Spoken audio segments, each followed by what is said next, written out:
Hey everyone, welcome back. हाजिर हूँ आपके लिए लेकर एक बहुत ही प्यारी कहानी जिसका नाम है the rise of a Tom boy. ये कहानी है जोई की, जिसका मानना था सब कुछ हम लोगों को कैलकुलेशन के साथ ही करना चाहिए। वो मैथ्स पे ग्रेजुएशन करी थी सिडनी, ऑस्ट्रेलिया पे, और उसका मानना था कि हम इंसानों ने आज तक दुनिया में जो भी महारत हासिल की है उसके इकलौता कारण है कि हमें मैथ्स आता है, वरना हम आज बहुत ही पीछे होते हैं। फिल्म की शुरुआत में जोई अपने बारे में बता रही थी कि जब दूसरे बच्चे अपने घर में पियानो, पेंटिंग या फिर बैले डांसिंग सीख रहे थे, तब वो बॉक्सिंग, मार्शल आर्ट्स और टाइकोंडो सीख रही थी। लोग चाहते होंगे कि उनके लवर को नाच गाना आए, पर वो चाहती है कि उसका लवर मैथ्स में बेहतरीन हो।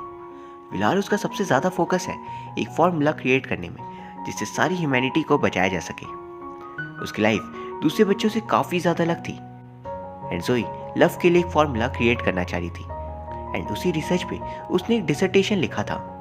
डिसर्टेशन का मतलब होता है एक थीसिस, यानी एक ऐसा लिखना अपने रिसर्च के ऊपर यूनिवर्सिटी के स्टडीज के दौरान।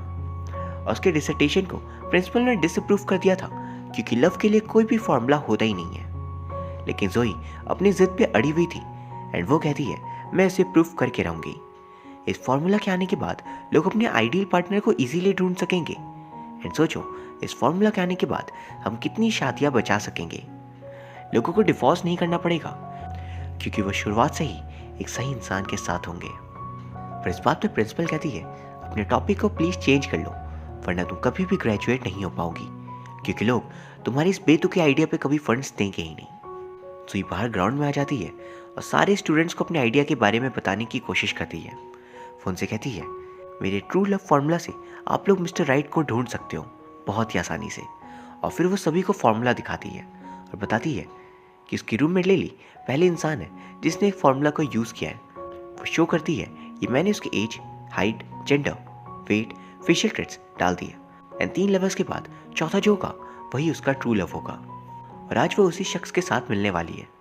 पर तभी एक बंदा कहता है इस बात को प्रूव करो। जोई लिली को कॉल करती है जिस पर लिली कह रही थी कि वो बंदा मेरा ट्रू लव नहीं था, बल्कि उसने मुझे दोबारा धोखा दे दिया है और मैं अपनी जान देने जा रही हूँ।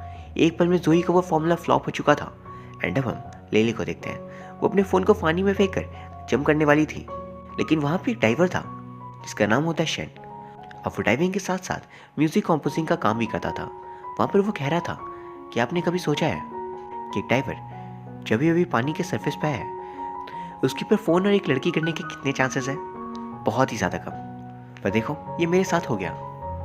एंड फिर अगले सीन में हम देखते हैं शेन ने लिली को पानी से बाहर निकाल लिया है और वो उसे होश में लाने की कोशिश करता है। लिली के होश में आते ही वो उसे पकड़ लेती है और कहती है प्लीज़ मुझे एक चांस दे दो, क्या हम एक साथ नहीं रह सकते?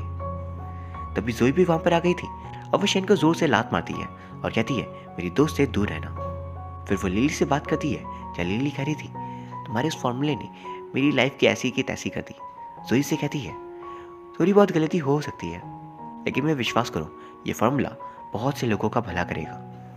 वही फिर अगले दिन जोई डिसाइड करती है कि इस फार्मूले को वो खुद पे ट्राई करेगी और प्रूफ करके रहेगी कि ये सही काम करता है। एंड उसका पहला मैच बीजिंग पे मिलता है। तब उसे वापस अपने शहर जाना होगा। शाम को उसे दोबारा शन दिखाई देता है जिसे देख वो भड़क जाती है। एंड अगले सीन में वो अपने शहर के लिए निकल चुकी थी। शन भी अनफॉर्चुनेटली उसी शहर पर रहता था और वो भी लौट रहा होता है बीजिंग पहुंचते ही एयरपोर्ट पर शन की दोस्त लिन उसे लेने आई थी और वहीं पर शन भी उसे अपनी गर्लफ्रेंड बनाने के लिए प्रपोज करता है। तभी जोई भी वहां पर आ गई थी और शन को धोखेबाज कहकर वो पुकारने लगती है कि वहां मेरी दोस्त को तुमने धोखा दिया और यहाँ तुम अब इसके साथ हो।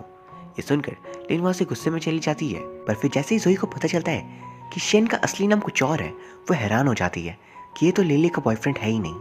शन उससे कहता है मैंने कुछ भी नहीं किया है। जोई उससे माफ़ी मांगती है और कहती है मैं करती भी क्या, मैंने तुम्हें कोई और समझ लिया था। एंड फिर वो गलती से शेन के लगेज को अपने साथ ही जल्दबाजी में ले जाती है। होटल पहुंचकर रिसेप्शन पे जब उसे आईडी दिखानी होती है तब उसे ध्यान आता है कि ये तो मेरा बैग है ही नहीं। वो रास्ते पे चलते हुए सोच रही थी कि उसे अब क्या करना चाहिए। तभी एक डॉग कैचर उसके पीछे पड़ जाता है ये कहते हुए कि उसे ये डॉग चाहिए। उससे वो किसी तरह बचती है एंड फिर उसे उस बैग पे शेन का एड्रेस मिलता है। वो उसके घर चली जाती है एंड फोर्सफुली इंटर करने के बाद वो उसे कह रही थी मैं एक इंटरनेशनल स्टूडेंट हूँ और मुझे यहाँ पे रहना ही होगा कुछ समय तक। फिर उसका बैग लौटाकर वो उसे अपने बैग के बारे में पूछ रही थी जिस पे वो कहता है मुझे क्या पता। जोई जोर से चिल्लाती है, क्या मतलब? फिर शेन एयरपोर्ट पे कॉल करता है, उन्हें लगेज के बारे में बताता है ताकि वो उसे ढूंढ सके, लेकिन वो बैग्स उन्हें नहीं मिलते। शेन फिर बताता है कि उन लोगों को तुम्हारा सामान नहीं मिला। जोई उसे कहती है, तुम किसी के साथ तो नहीं रहते, तो आज से मैं यहीं पर रहूंगी। शेन ये सोच रहा था कि मैं इसे भगाऊं तो भगाऊं कैसे, और वो उसे कहता है, तुम्हें डर नहीं लग रहा मैं कहीं कोई घटिया इंसान निकला तो? लेकिन जोई को मार्शल आर्ट्स और बॉक्सिंग आती थी, तो यहाँ पर डरना किसी और को ही चाहिए था। फिर अगले सीन में वो हॉस्पिटल में था क्योंकि जोई के डॉग ने उसे काट लिया होता है। एंड फिर वो वापस आकर देखता है कि जोई गहरी नींद में सो रही है। वो उसे जगा कर कहता है, तुम्हारे डॉग ने मुझे काट लिया है, अब बताओ मैं क्या करूँ? जोई कहती है, गेट वेल सून, और फिर वो दोबारा सो जाती है। रात को जोई का डॉग शेन को सोने ही नहीं दे रहा था, इवन वो उसके बेडशीट को भी ले रहा था। फिर किसी तरह सुबह होती है, शेन जोई को जगाने की कोशिश कर रहा था, पर जोई उसे पकड़कर कह रही थी, प्लीज़ मत जाओ मॉम। फिर उसकी आंखें जैसे ही खुलती है, उसके सामने शेन था। फिर 3 सितंबर का दिन आता है और जोई बाहर जाकर शेन को बताती है ट्रू लव फॉर्मूला के बारे में, जिसके अकॉर्डिंग उसे उसका ट्रू लव 23 सितंबर को ही मिलेगा। शेन को उसकी बातें अजीब लगती है। इसमें जोई से समझा रही थी, इस दुनिया में ऐसा कुछ नहीं है जिसे मैथमेटिक्स के थ्रू सॉल्व नहीं किया जा सके, और इसलिए ट्रू लव फार्मूला भी ज़रूर काम करेगा।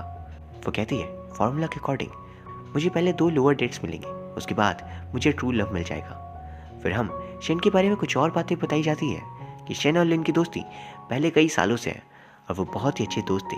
शेन लिन के लिए सब कुछ करता था, उसने उसके लिए गाने लिखे थे जिसे लिन ने खुद की आवाज़ देती थी, एंड इससे वो बहुत ही ज़्यादा फेमस भी हो गई थी। वो उसे बहुत प्यार भी करता था, इसलिए वो उससे सफलता से बहुत खुश भी था। शेन जोई से कहता है, प्यार फॉर्मूला से नहीं होता, दिल से होता है, एंड वो हंसने लगता है। पर इसके बावजूद वो उसकी हेल्प करने के लिए तैयार था। जैसे शेन की दोस्त एक डेटिंग वेबसाइट चलाती थी, तो वो उसके पास जोई को लेकर जाता है ताकि वो अपने लवर डेट से मिल सके, लेकिन वहाँ पे उसे एक भी ढंग का लड़का नहीं मिलता जिससे वो डेट करना चाहे। वो उन सभी से मिलकर परेशान हो जाती है, एंड वहीं दूसरी तरफ जो लड़के आए थे उन्हें भी जोई कुछ खास पसंद नहीं आती। इस बात पे शेन की दोस्त कह रही थी, जोई को मेकओवर की ज़रूरत है।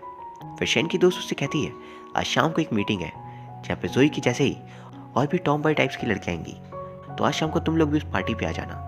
उस जगह पे जब वो लोग पहुँचते हैं तो साइड की तरफ जोई को लिन दिखाई देती है। वो शेन को उसके पास लेकर जाती है और कहती है, उससे प्रपोज करो। जोई लिन को बता देती है उस दिन एयरपोर्ट पे जोई से गलती हो गई थी, उसने शेन को कोई और समझ लिया था और शेन ने उसे चीट नहीं किया है। फिर शेन उसे अपनी बात कहने ही वाला था कि तभी लिन उसे अपने बॉयफ्रेंड से इंट्रोड्यूस करवाती है जिसका नाम था यांग। उसे देख जोई शेन से कहती है, अगली बार किसी और का खुद का नाम देने से पहले ज़रूर सोच लेना, शायद तब तुम्हारे साथ धोखा ना हो। यांग लिन से पूछता है, क्या उस गाने को तुमने नहीं लिखा है? शेन वहाँ से जाने की कोशिश करता है, लेकिन जोई उसे जाने नहीं देती। फिर जोई अपना फॉर्मूला यूज़ कर उसे समझाती है कैसे लिन ने सिर्फ उसका यूज़ किया ताकि वो उसके सॉन्ग को खुद का नाम दे सके। लिन कभी भी शेन को पसंद करती ही नहीं थी।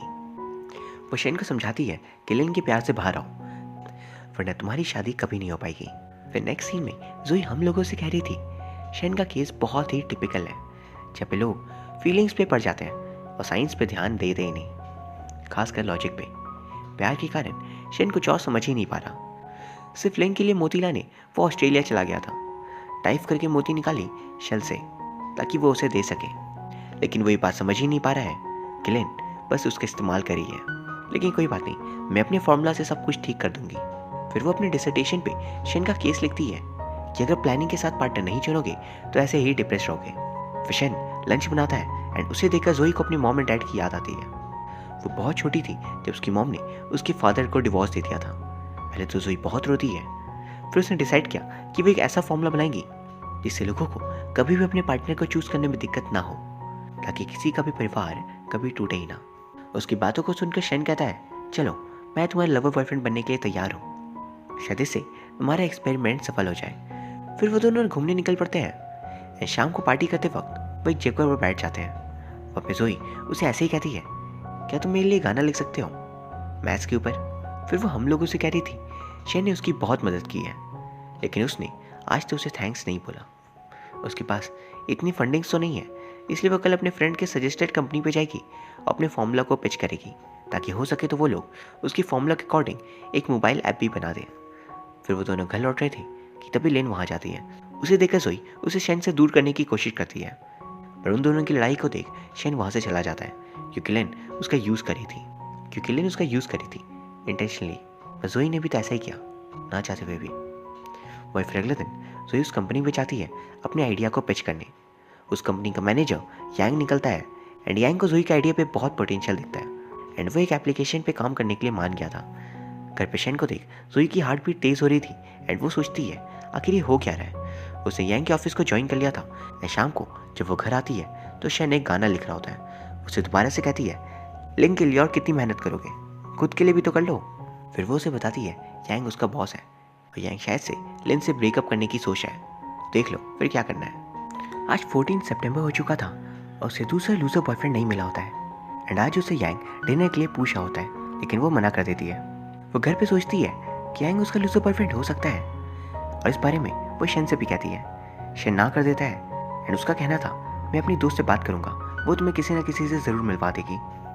एंड बिल्कुल ऐसा ही होता है। अगले दिन जोई एक दूसरे डेट के लिए चली जाती है। शेन इस बार उसे अच्छे से तैयार करके भेजता है पर जोई की डेट इस बंदे के साथ कुछ भी खास नहीं रहती क्योंकि ये बंदा एक वर्ल्ड ट्रैवलर था और जोई को ट्रैवलिंग में बिल्कुल भी इंटरेस्ट नहीं है। घर आकर वो कहती है कि कंपनी पे एनुअल मीटिंग है। शेन भी उसके साथ चलने के लिए कहता है एंड शाम को पार्टी पे यांग अनाउंस करता है ट्रू लव ऐप के बारे में कि आज वो एक बहुत बड़े एप्लीकेशन को लॉन्च करने वाला है। जोई के साथ वर्ल्ड ट्रैवलर भी गया था उस पार्टी पे। यांग जोई से कहता है कि वो सबको बताए इस एप्लीकेशन के बारे में। वेलेन सीक्रेटली उस वर्ल्ड ट्रैवलर से कहती है मैं तुम्हें बहुत पैसे दूंगी अगर तुमने जोई के साथ गलत किया तो। घबराना मत, मैंने जोई के ड्रिंक में कुछ मिला दिया है तो वो नशे में है। और ये सब कुछ शेन सुन लेता है। फिर वो जाकर उस बंदे से लड़ता है एंड वहीं दूसरी तरफ लिन यांग से कह रही थी कि तुम जोई से मिलने क्यों जा रहे हो, वो अपने बॉयफ्रेंड के साथ है, उसे रहने दो। यांग उसके कमरे के पास जा रहा था जहाँ उसे मुक्के की आवाज़ सुनाई देती है। वो जाकर देखता है तो शेन मार खा रहा था। शेन बताता है कि ये बंदा बहुत ही घटिया है और इसके प्लान में लिन भी शामिल है। यांग उससे नाराज़ होकर ब्रेकअप कर लेता है एंड सुबह जब जोई की नींद खुलती है तो वो बताता है कि अपनी दोस्त की मदद से वो उसे घर ले आया था एंड वो वर्ल्ड ट्रैवलर उसे लेने हायर किया था ताकि वो जोई को दर्द दे सके। और फिर जोई ऑफिस नहीं गई थी तो यांग वरीड होता है। घर पे शेन के पास लिन को प्रोफेसर ये की फ़ोटो दिखाई देती है एंड वो एक बहुत ही इंटेलिजेंट इंसान थे स्टैटिस्टिक्स के फील्ड में। वो एक बहुत ही इंटेलिजेंट इंसान थे। शेन बताता है कि वो प्रोफेसर उसके फादर हैं। वो उसे फ़ोटो मांगने लगती है जिसका मिलना बहुत ही दुर्लभ बात थी पर जोई के लिए उसके आइडल।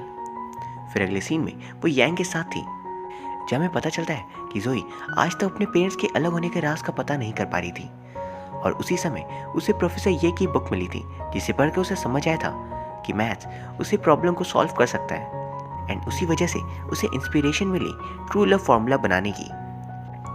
फिर वो जब घर आती है तो शेन वहाँ नहीं होता। उसने एक नोट लिख रखा था। शेन ने जो नया गाना बनाया था वो उसे परफॉर्म करने गया था।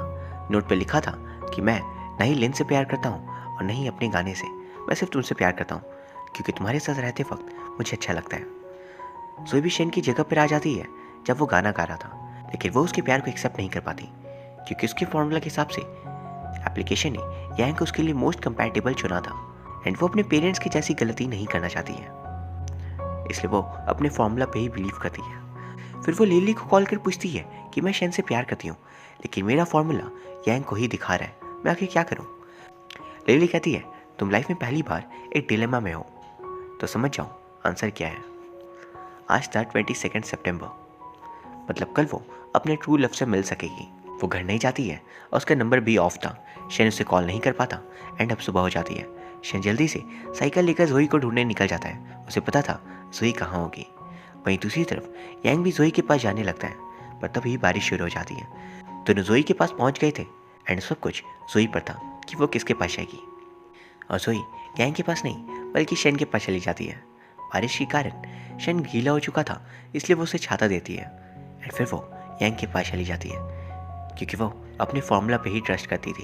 एंड फिर अगले सीन में शेन लिन से मिलने गया था एंड वो उसे अपना लिखा हुआ गाना दिखाता है और कहता है कि वो इसका इस्तेमाल कर सकती है। लेकिन लिन को भी गिल्टी फील हो रहा था और वो उसे कहती है मैं अब से खुद से ही गाना लिखूंगी, अपने मेहनत से आगे बढ़ूंगी। तुम इतने अच्छे थे कि मेरी आदत खराब हो गई थी लेकिन अब मैं समझ चुकी हूँ। वो उसे 4 साल की मेहनत के लिए शुक्रिया अदा करती है एंड वहाँ से चली जाती है।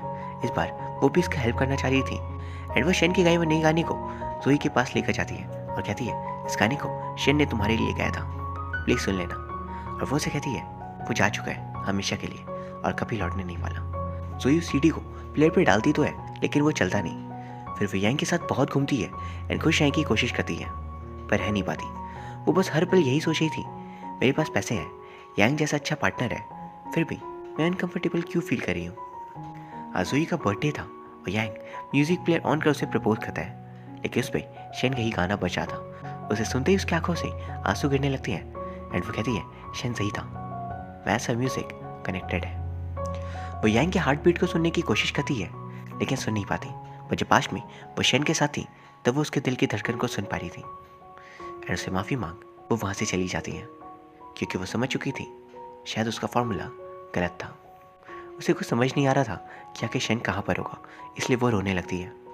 फिर अगले दिन वो ऑस्ट्रेलिया लौट आई थी एंड कुछ महीने ऐसे ही बीत गए थे। तो ये आज प्रिंसिपल से मिल कहती है आपने सही कहा था, ट्रू लव जैसा कोई फॉर्मूला नहीं होता और मैंने भी अपने पेरेंट्स की जैसी गलती कर दी, अब लाइफ टाइम मुझे पछताना होगा।